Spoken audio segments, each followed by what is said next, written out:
Hello, my name is Jamie Crutcher. I was born here in Franklin, Tennessee. Lived here all my life. My parents own an auto repair business and been back there for about 10 years now. Pastor Tom asked me to share my story because it was nearly 10 years ago that I met him outside of my shop.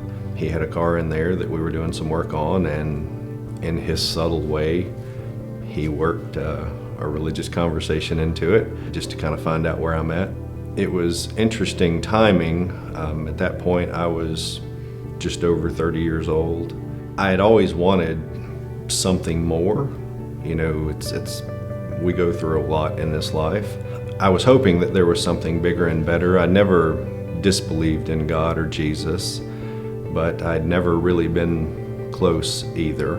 Faith was tricky for me because I need details and need to see things to get to the bottom of them. He explained to me that, you know, faith is something that we all have, whether we realize it or not. The following Easter was our first service here. A couple of services in, I did accept Jesus as my Savior. I knew at some point that I'd want to be baptized. It was a week or so after that, I was at home watching it on the live stream, and he called me out. The Lord spoke to Tom, who spoke to me on the TV. He pointed at me and said, "You out there watching on the live stream, if you need to be baptized." I don't remember the rest. You know, it hit me kind of hard. At the end of the live stream service, I sent Pastor Tom an email. The title of it was Stuck.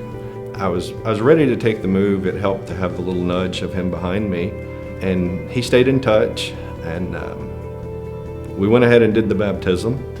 The first thing that no one tells you about being in front of everyone in the baptism is there's lights in your face and you can't see anyone anyway. When I stopped just thinking about it and made the decision to do it, I had never felt so good. I mean, it was really amazing, of the relief. I mean, if anyone's a procrastinator like me, you know when you finally just deal with something, how much better it is. The only way I was able to overcome it was from a personal connection to Pastor Tom. I kind of felt like I was on his list of 7. You know, he had told us on stage that he was working on his list, and I felt like I was part of that, and I found the moment just to come out and ask him. I asked him, I said, "Am I one of your 7? He paused for a second. He told me that I was, and I asked him, I said, "Tom, how do we overcome that for someone that doesn't have that relationship? Me without that relationship, and I would have never made it." And he told me, he said, it's exactly what the church is trying to accomplish this summer with making relationships. Now the challenge is on me to get my list and go reach someone. Tom's hopes is that me sharing my story would allow anyone else that's stuck on the couch or stuck out in the audience, in the worship center, to just do it.